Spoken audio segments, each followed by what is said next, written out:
Commissioner Wood. Works for me. Good afternoon, everyone. Thanks for having us, and good luck before the rest of the day.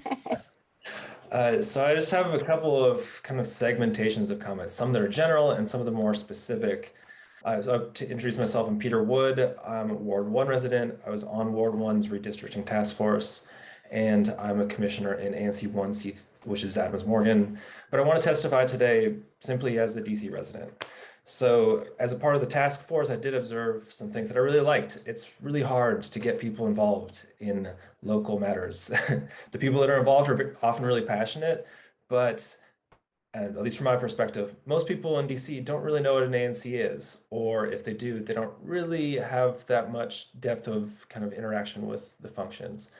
But recognizing that and working with it, I think that our task force did a really good job of just engaging with people, both within the task force and the community at large. I was one of the many volunteers. I just really want to thank everyone that was a part of it, just for really putting in a lot of work. I will admit it was a lot of work. And it might sound stupid, but I think it was really valuable. I learned a lot. I met a lot of people I genuinely like and hope to develop, further friendships and partnerships with.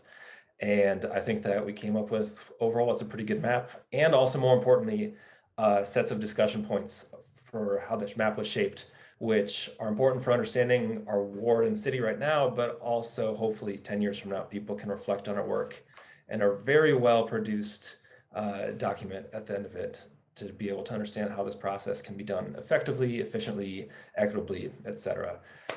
So yeah, there's a lot of data that we brought in from the different people. It's a quantitative and qualitative process, trying to hear people's experiences, hear people's priorities, but also using census data, using numbers, using maps to understand who lives where, what that means, how to bound it. I really do think that equity was really the driving force in what our task force was shaped to represent, but also to put into action. Almost every conversation, if not literally every conversation, was based on the idea of how do we make sure this is really fair for everybody? That's very, very, very rarely a simple question, depending on what you're asking. But I think we did a good job of being honest with that complexity and really just making sure that people who might be overlooked or not feel compelled to speak up, to the best of our ability, were brought into the process. Another important point, and we talked about this during ward redistricting, which is what is a neighborhood? Who determines what a neighborhood it is? And in DC's case, how does that translate into ANC boundaries? I don't think it's simple. I think that we can get, the roughly shapes of boundaries put into place with pretty good agreement, but it's those kind of spaces around the edges, so to speak, sometimes literally, where we have disagreements. Ideally, every neighborhood gets boundaries that are the same as an ANC, but one, there are neighborhoods that are just not easy to map. Sometimes they overlap with other neighborhoods, so you can't just have, completely separate units. And also people's experiences contrast. I mean, we saw it in our 2 months of work. Some people will be talking about an area as if they are completely convinced its boundaries can only be one particular way, and other people with the same amount of time living and working and breathing in the same area will have a completely different perspective. That is to say, neighborhood boundaries are fluid. That's not to say that they don't mean anything, but it's a process, it's a negotiation. And so getting into the specifics, I think it's important to think of how these boundaries were formed, at least from my perspective, thought about identity and function. A neighborhood is an identity, but an ANC is an identity as well as a bureaucratic function. We want to make sure that it's reflective of the people living in a place, but we also want to make sure that they work.